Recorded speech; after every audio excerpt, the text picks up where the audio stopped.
தேதியூர் பானு. இன்னைக்கு பலாச்சொலை பாயசம் எப்படி பண்ணுறதுன்னு உங்களுக்கு செஞ்சு காட்ட போகிறேன். முக்கணியில் மாப்பழா வாழையில் பலாப்பழமும் ஒன்றும் பலாச்சொலையை வச்சு இன்னைக்கு பாயசம் பண்ணி காட்ட போகிறேன்.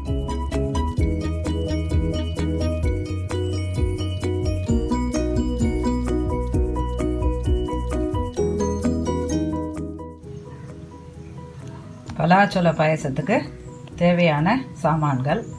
பலாச்சொலை 4 எடுத்துட்டு இருக்கேன். இதில் கொட்டையை எடுத்துட்டு சின்ன சின்னதாக கட் பண்ணி வச்சுக்கணும்.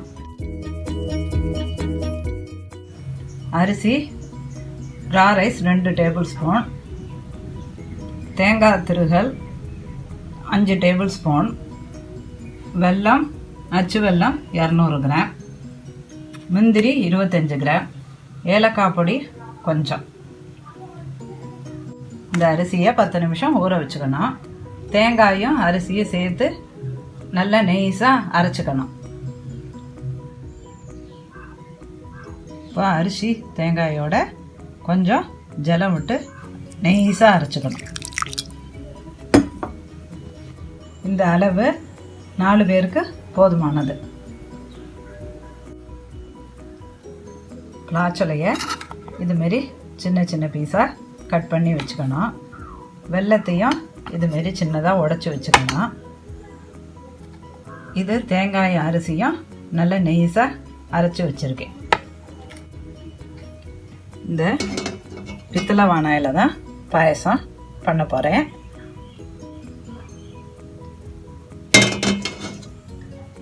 இது கும்பகோணத்தில் கிடைக்கும். இதில் தான் நான் பாயசம் வைக்கிறது. எல்லா பாயசமும், பயத்தம்பருப்பு பாயசம், சேமியா பாயசம், ரவா பாயசம் எல்லாமே இந்த பாத்திரத்தில் தான் நான் பண்ணுறது. இப்போ பலாச்சொலை பாயசமும் இதில் தான் வைக்க போகிறேன். இப்போது 1/4 லிட்டர் ஜலம் விடணும்.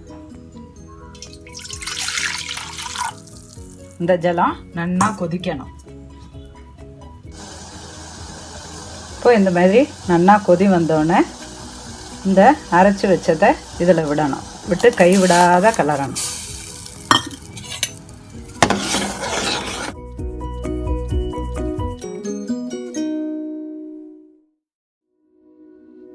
இப்போ அடுப்பை கொஞ்சம் சிம்மில் வச்சுக்கலாம்.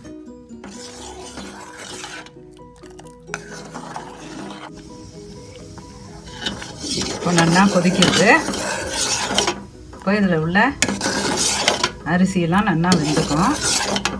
கலர் கொஞ்சம் மாறி எடுத்துக்கணும்.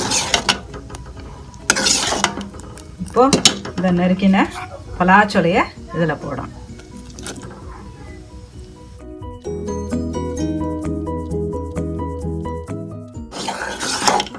இந்த பலாச்சொலையும் இந்த சூட்டிலேயே வந்துக்கணும். பலாச்சொலை வேறோனையே இந்த பாயசம் கம கமன்னு மணக்கும். இப்போ பலாச்சொலை நல்லா வெந்து போச்சு. இப்போ பொடி பண்ண வெல்லத்தை இதில் ஆட் பண்ணு.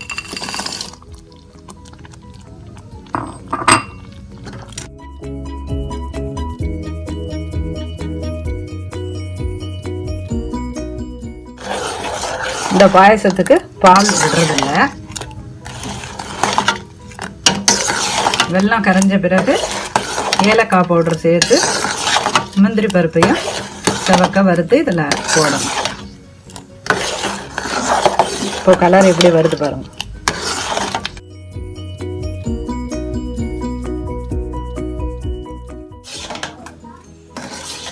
இப்போ வெல்லம் உடைஞ்சு போயிடுத்து. பலாச்சொலை பாயசம் ரெடி. முந்திரி வறுக்கணும். இதில் 2 டேபிள் ஸ்பூன் நெய் விடணும். இப்போ நெய் உருகி எடுத்து முந்திரி பருப்பை அதில் போடும்.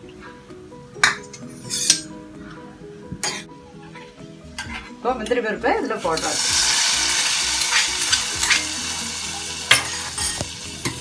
ஏலக்காய் பொடியும் ஆட் பண்ணிய. இப்போ பலாச்சொலை பாயசம் ரெடி.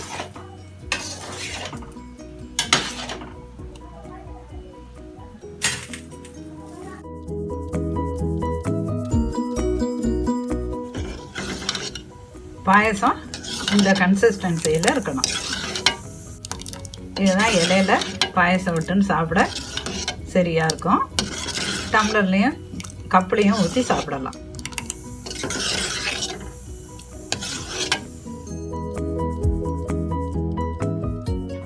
பலாச்சல பாயசம் ரெடி. நீங்களும் ட்ரை பண்ணி டேஸ்ட் பார்த்து கமெண்ட் சொல்லுங்க. அடுத்த ரெசிபியில் மீட் பண்ணலாம்.